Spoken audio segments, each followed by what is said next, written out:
ಪಹಲ್ಗಾಮ್ನಲ್ಲಿ ನಡೆದ ಭಯಾನಕ ಉಗ್ರ ದಾಳಿಯ ವಿರುದ್ಧ ಕೊಪ್ಪಳ ಜಿಲ್ಲಾಡಳಿತ ಭವನದ ಎದುರು ಬಿಜೆಪಿ ಜಿಲ್ಲಾಧ್ಯಕ್ಷ ಬಸವರಾಜ್ ನೇತೃತ್ವದಲ್ಲಿ ಪ್ರತಿಭಟನೆ ನಡೆಸಲಾಯಿತು.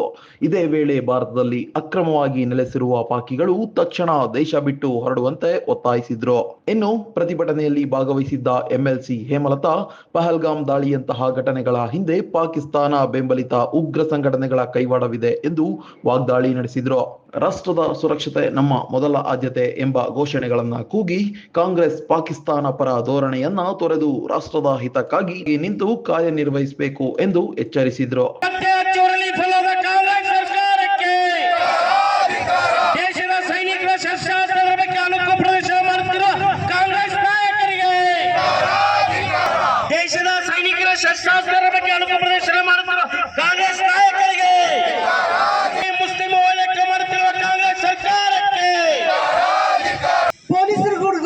ಇಂತ ಎಲ್ಲ ಇದ್ರೂ ಕೂಡ ಏನ್ ಮಾಡ್ತಾ ಇತ್ತು ಪೊಲೀಸ್ ಇಲಾಖೆ?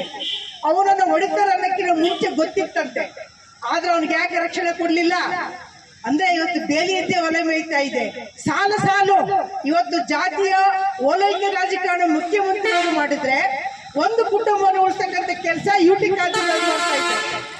ಇವತ್ತು ನಮ್ಮ ಸೈನಿಕರ ಬಲವನ್ನು ಹೆಚ್ಚಿಸಬೇಕಾಗಿರ್ತಕ್ಕಂಥ ಇವತ್ತು ಒಬ್ಬ ಮುಖ್ಯಮಂತ್ರಿ ಯುದ್ಧದ ಅವಶ್ಯಕತೆ ಇಲ್ಲ, ನಮಗದು ಬೇಕಾಗಿಲ್ಲ ಅಂದ್ರೆ ಏನರ್ಥ?